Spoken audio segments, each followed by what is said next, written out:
kid learn how to walk on the first step? Did any of you have a successful walk on your first step as little babies? No. We all fell down. Whoop. The parents said, come on, little Stevie, you can get up, you can do it, come on, little Stevie. There's that famous Prabhupada picture, the bridge, the son of Sally and Gopal Agrawal in Butler, Pennsylvania. You seen that photograph? The day that the bridge first stood, and Prabhupada's, his eyes are lit up, and Prabhupada's encouraging little, he stood up for the first time. So we struggled to stand up for the first time. We didn't make it the very first time. The parents encouraged us. So the spiritual man there, he's like the loving father. He's encouraging you. Even if you slip and fall, all right, come on, so you can do it, come on, you can do it. You can conquer over the laws of nature. You can become a pure devotee, come on. Do it. Do it, you can do it. You see? So in this way, and we take help from our superiors, those who are more advanced in Krishna consciousness than we are. We take help from our superiors, then, humbly, not, who are you to tell me anything? I know everything. No. Humbly take guidance from our superiors. That humility will empower us to conquer over those covering, you see, the lust, anger, greed, madness, illusion, and envy. Humility is the key. If you're not humble, you're not going anywhere in Krishna consciousness. I can tell you right now, if you're not humble, you're not going anywhere. You're just going to remain stuck in the rut you're in right now. You have to become humble. In warfare, if the soldier stays in the dirt, he's less likely to get shot. If he stands up, he's a sitting duck for the enemy to shoot him dead. So the soldiers, they advance by crawling in the dirt. So similarly in Krishna consciousness, one keeps a very low profile, a very humble low profile. Yeah, I'm just a rascal. You see? That's a low profile. Yeah, I'm just a rascal. Keep that low profile, and Maya will not be able to shoot you down. You see? You think, yeah, I'm pretty advanced. Don't you all recognize how advanced I am? You're not respecting me enough. I'm really an advanced devotee, blah, blah, blah, blah, blah. Boom, Maya will grab you immediately. You see? So this humility is a very important thing. You understand this? Very important thing. Don't neglect this aspect of Krishna consciousness. We see devotees who appear to be very advanced because they were lacking humility, they didn't come. I've been around 44 years in this movement, and I've seen them come and go. I mean, I can just think of the two God brothers I got initiated with. They're long gone. They lasted maybe a year or two, and I haven't seen them since. That's 44 years ago, and I can think of so many devotees over the last 44 years. How many are still around? That's when I find one God brother, it's like, wow. If I can find one God brother, it's like, wow, this person is special. He made it through all these decades. He's still here. He's still chanting Hare Krishna. He's still wearing tilak and dhoti and neck beads. This is a special soul. He's made it through all these decades, like Manidhar Prabhu. I'm so happy to be with a God brother, you see, because I know how many have left. Over all these decades, how many have left? So we have to cultivate this art of humility. That will give us longevity. Pride means short-lived career of bhakti and then back to slavery in the clutches of Maya. But humility will keep you always free. Because humility will give you the ability to actually taste Namaruchi, the sweet flavor of Krishna's name. That's really where the nectar is. It's there in these two syllables, Krishna. If you can somehow connect and meditate upon and absorb your consciousness in these two syllables, Krishna, you see that? And that's a sign that you've actually developed a genuine humility. You can and go deep into the sound vibration, Krishna. You see? Then you're actually, that's a sign you're actually doing something right. You can go deep, deep, deep into that sound vibration and relish the divine association of that Supreme Person.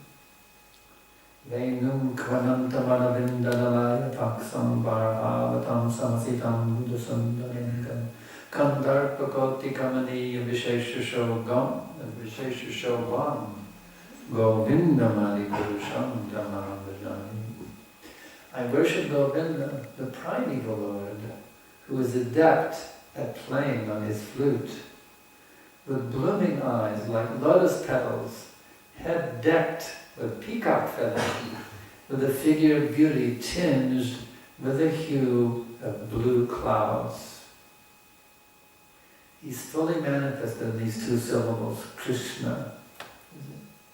Alola Chandra Dakasandanamangyamansi Ratnanganam Panayakeli Kala Vilasam Shavanti Mangalalitam Niyata Prakasham Govindam Adi Purusham Tamaham Bhajami. I worship Govinda, the primeval Lord, round whose neck is swinging a garland of flowers beautified with the moon locket, whose two hands are adorned with flute and jeweled ornaments, who always revels in pastimes of love, and whose graceful threefold bending form of Shyam Sundar is eternally manifested. Do you know anybody else who can manifest a form eternally? Certainly in this world we don't know any. Can you manifest your form eternally? It's interesting as a side note, some people say, where does Krishna come from? Now, who created Krishna? The Shir Upanishad, the Bhava Samhita says, I worship Govinda, the primeval Lord, who manifested himself personally as Krishna. If somebody ever asks you, where did Krishna go? Govinda, he's manifested by Govinda. That's what Brahma Samhita said. I worship Govinda, the primeval Lord, who manifested himself personally as Krishna. He comes from Govinda. Oh, that's where Krishna comes from. In other words, he's self-manifested.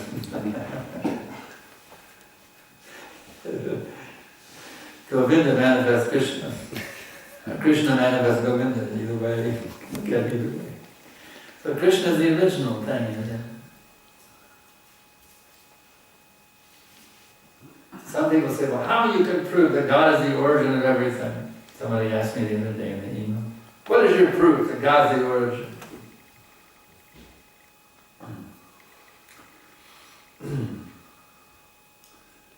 Well,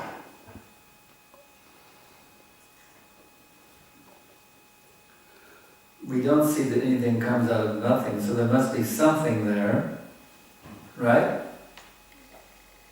Isn't it? There's no sign, no example in the history that anything ever came out of nothing. So there must be something there that everything has come out of. There has to be something. That something is the origin of everything. And that's called God. You can call it Adi, you can call it God, you can call it whatever you want to call it. But there is an origin. We can understand there is an origin of everything. So God, by definition, means the source of everything. That's the meaning of the word God. So it's not not that you have to prove that God is the origin. God means the origin. That's a synonym for God, the origin. The real question is there an origin, is there not an origin? That's the actual question. If you say there is no origin, okay, then show us, then prove it. Prove that you can get anything out of nothing. We can give you millions of examples of things coming out of something, just like I have a glass of water here, it came out of the faucet, or a bottle. Or this computer came from Apple, the Apple company. Or, so many examples. So there's no example anywhere that something came out of nothing. Therefore, there is an origin, and that origin is the origin. So how you said prove that God is the origin, is saying prove the origin is the origin. You see what I'm saying? It's like saying prove the origin of everything is the origin of everything. Well, you just did it. You already proved it yourself. By saying, so if we actually, take this process seriously and chant Hare Krishna with attention, with devotion,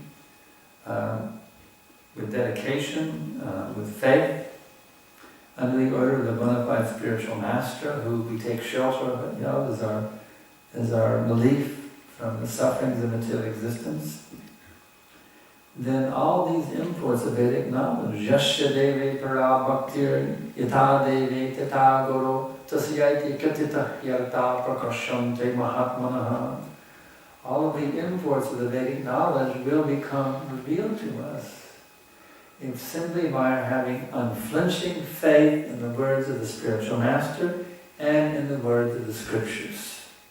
If you put your faith in these two things, Guru and scriptures, you're going to have a realization of all the Vedic wisdom. Not just some, rote memorization. You will have a deep realization of all the Vedic wisdom just by faith in Guru and scriptures. But to have faith, you got to become humble. If you're proud, it means you have faith only in yourself. But just see how fallible you actually are. We have to see how fallible we are. You see? We have 4 defects. We have imperfect senses. I perceive something to be something, but actually it's something different than what I perceive because my senses are imperfect. Because of those imperfect senses, limited senses, I have a tendency to be illusioned. And because I have a tendency to be illusioned, therefore I make mistakes. And in spite of making mistakes, I think I'm a big Mr. Know-it-all. Don't you know I have a PhD from Harvard University? I think one thinks he's a very learned man. Yes, I graduated in the 6th grade, so I'm very learned. I know everything. In spite of these 3 other defects, the living being thinks he knows everything. He's a great authority. And that's his 4th defect. It's called cheating mentality. He presents himself as knowing when he doesn't know. That's what people do. They present themselves as someone who knows, but actually they do not know. That is the 4th defect, called cheating. So we have to come beyond these 4 defects. That's why we surrender to a bona fide spiritual master. You see, admitting our defects, our defective nature.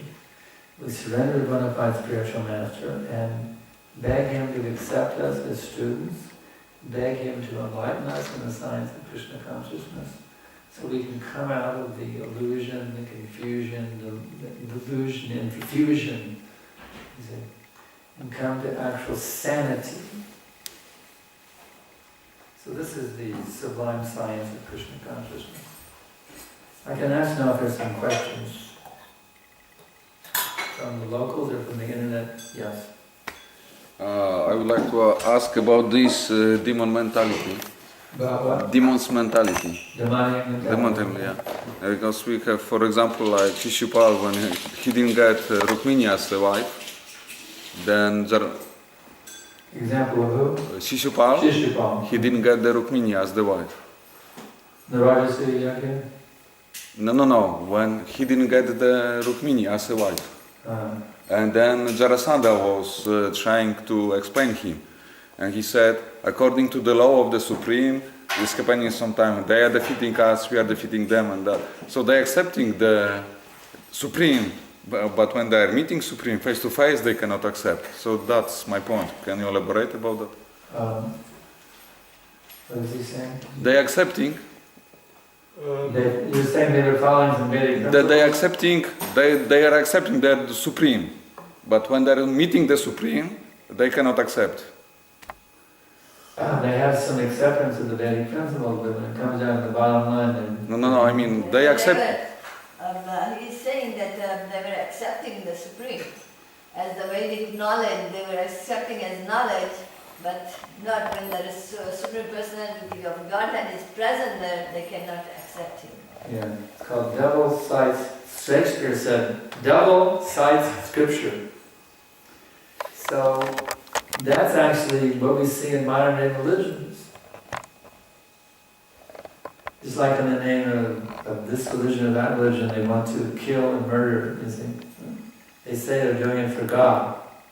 But if God was personally there, they wouldn't be able to surrender.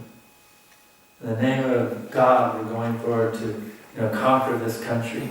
We're doing it in the name of God.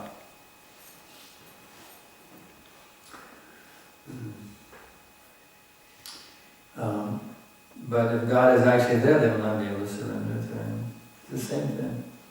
The modern mentality, it's still going on, that mentality. In the name of God, there was one song, with God on our side. Every nation thinks God is on our side. We're going to go to battle with you because God is on... Both nations think God is on our side and they fight with each other. God is on our side, you see.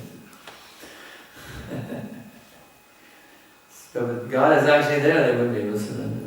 They're using God for their own material purpose. The name of God are some scriptural quotes that support their own materialistic agenda.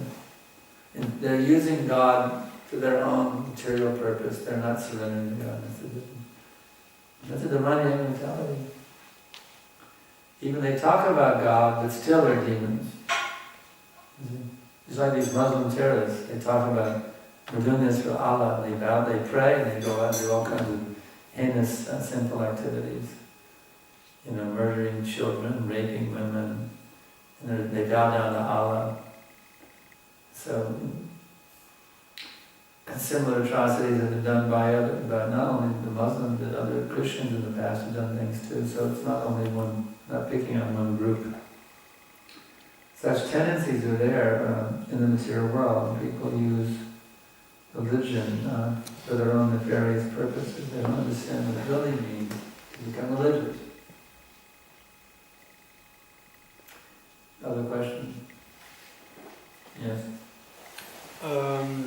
Just with this verse, it talked very much about when children, how they can get influenced. Yeah. I met a guy the other day on the street, and he told me he actually liked what we were doing very much with these books.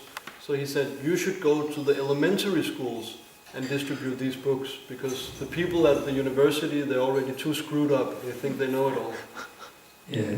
But then if we address youngsters like that, then many people will draw a line and say, hey, this is too much, this is brainwashing. Oh, they wouldn't allow it. They don't mess with our kids, They would make a huge uproar into the schools. The schools won't let us in and do such a thing. They want to teach basic knowledge to your kids. When you come to your school, the parents would throw up there. You can't do that to our kids, you're going to spoil them. They'll be Hare Krishnas when they grow up. They'd be completely against it, But is it okay to for example, I'm sometimes meet young people 13, 14 years old, and they're quite bright and they want the books. So. Oh yeah, definitely. That's wonderful. You can go to the 13 and 14-year-old and distribute books. Sometimes I've seen 14-year-olds have great realizations. Some in my email, my internet course, there was some 14-year-old who was very awakened in understanding about life and the meaning of life. Isn't that time? Yeah. That is the time when they have an existential crisis. What kind of crisis? Existential crisis. No, the younger you can get it, the better. At the elementary school, I don't know, the kids don't have any money. You can try. See what works. Wherever you can influence the people, There's no hard and fast rules. You go out there and see how you can best revolutionize this country. That's all I can say. Yeah. We have had just recently 2 schools coming. They were 30 students from a small school, and there were just like 90 students in the school, just like next door. There are just 90 students all together in different ages. And they were in here, 2 different schools, and they were from 7 to 18 years old. And the ones who were just 7 or 8, they repeated all the philosophy. And they were so enthusiastic singing. So the teachers, they were sitting like this, they couldn't believe it. Because, like you were saying, the younger they are, the more. And in Denmark, we can get in to the schools, they are very The receptive. youngsters are more able to pick it up faster. The fact they're is, very nice. the younger you are, the more fertile your brain is.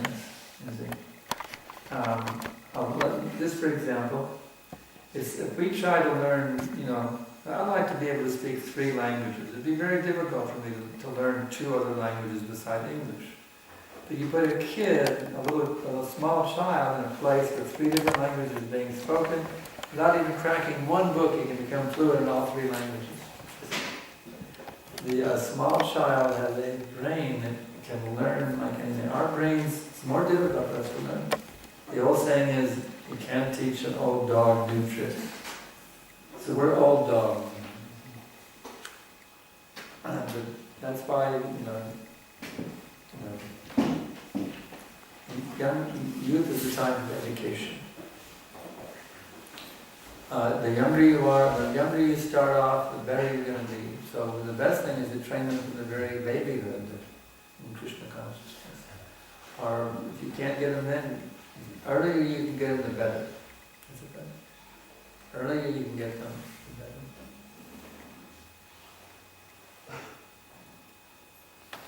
You also mentioned this very nice example how a soldier, he keeps a low profile, and in that way he avoids getting shot. Yeah. And in spiritual life it's the same way. But there's external humility and then there's internal humility. Whereas external, that can be easier, whereas internal, you might appear very humble, but then you're actually very proud of how humble you appear. Yeah, it reminds me of one time when the devotee wrote Prabhupada a letter. He said, Prabhupada, I'm the most humble. And Prabhupada wrote back, you're not the most anything. You're simply insignificant. Yeah, I really, you want to make a show, I'm the most humble. I'm very, very humble. Make a show of humility is one thing, but to be really humble means you will always try to please the devotees. That's real humility. You'll always try to please all the devotees. That's real humility. Always pleasing to the other Vaishnavas. And that's true humility. Yes, anything else? Yeah? Yugani Kashipu attained the liberation by the mercy of Prahlad Maharaj, but did he also get some benefit from serving a devotee? Before, he took care of Prahlad Maharaj as his son, very lovingly in the beginning. So did Hiranyakashipu get some benefit from serving a devotee? Is there benefit from serving devotees? Yeah, even though he later became The more you serve devotees, the more you become purified. Every time you serve devotees, you move closer and closer to Krishna. In other words, we have so many contaminations in our heart that are blocking us from directly associating with Krishna. So every time you serve a devotee, you're melting away that wall that blocks you from Krishna. That's why devotees, the Vaishnava Seva is so important, because Vaishnava Seva is the doorway to Krishna's association. So the more you serve devotees, the more you can please the devotees, and Krishna becomes closer and closer and closer to you. Does that answer your question? Did I understand your question correctly?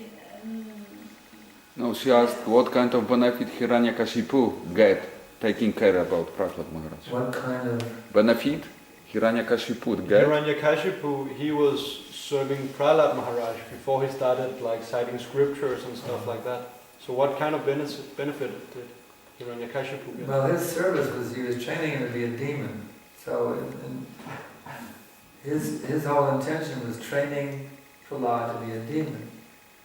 So did he get any yata sukriti from, just typical thing of making sure that he's well fed, he has nice clothes to wear, etc.? Is that what you're asking? Okay. That's interesting. Actually, he did get great benefit. He did, in many ways, do the duty of a father.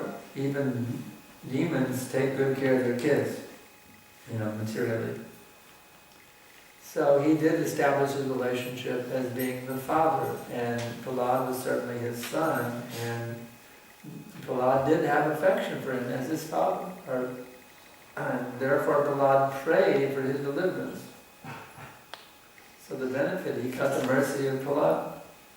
With his service he did then, he got Prahlad's mercy.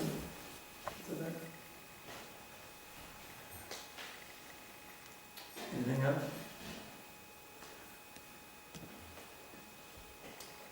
Hare Krishna. Better late than never. Yeah. What is the significance of his name, Hiranya? That means gold, yeah? And Kashipu, what does it mean? Hiranya means gold, and Kashipu means soft beds. So you can see what kind of fellow he was. He was into money and sex. That was his whole thing. Money and sex. So there's also an allergy towards the materialistic life that most people are living in today. Is that an analogy? Huh? I mean, it's a symbol of the way of the world, isn't it? He's a typical materialist. And does that... Materialist par excellence. He's the typical materialist. He wants money and he wants sex. That's what they're after, money and sex. That's material consciousness. Does that imply becoming atheistic also? Imply? Becoming atheistic, demonic? Does that imply being demonic? Yeah, and by nature? One is after money. Yes, to simply be after money and sex is demonic. It's demonic mentality.